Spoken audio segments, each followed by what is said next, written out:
coup dur pour Olivier Véran et le gouvernement. Alors que la 5e vague de Covid-19 touche la France depuis plusieurs semaines, le ministre de la Santé a contracté le virus.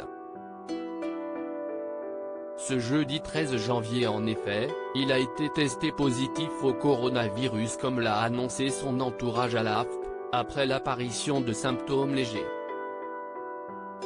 Comme le protocole le veut, étant vacciné 3 doses, il respectera un isolement et continuera à travailler depuis les quartiers privés de son ministère, où il réside, ont fait savoir les proches d'Olivier Véran.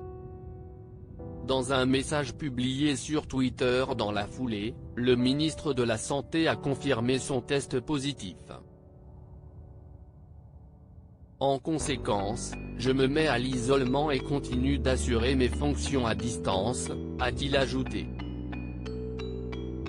Ce test positif va bouleverser le gouvernement ces prochains jours puisque plusieurs membres de l'exécutif sont désormais considérés comme cas contact.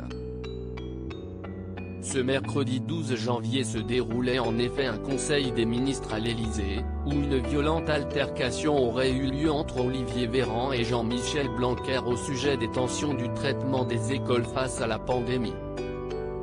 Tous les cas contacts du ministre de la Santé vont donc devoir se soumettre à des tests le plus rapidement possible. En revanche, les membres du gouvernement totalement vaccinés qui ont croisé sa route ces derniers n'ont plus besoin de s'isoler, conformément aux dernières mesures sanitaires. Covid-19, quels membres du gouvernement ont été touchés? Depuis le début de la pandémie de coronavirus, il y a presque 2 ans, le gouvernement n'a pas été épargné. Plusieurs membres de l'exécutif ont en effet été testés positifs comme Franck Riester, Emmanuel Wargon, Bruno Le Maire, Elisabeth Borne, Bérangère Abba et même Jean Castex, le Premier ministre. Roselyne Bachelot a elle aussi contracté le Covid-19 il y a quelques mois. Le 24 mars 2021, la ministre de la Culture avait été admise à l'hôpital après que son état s'est dégradé. Sur place, elle a reçu un traitement d'oxygénothérapie renforcé. J'ai cru mourir.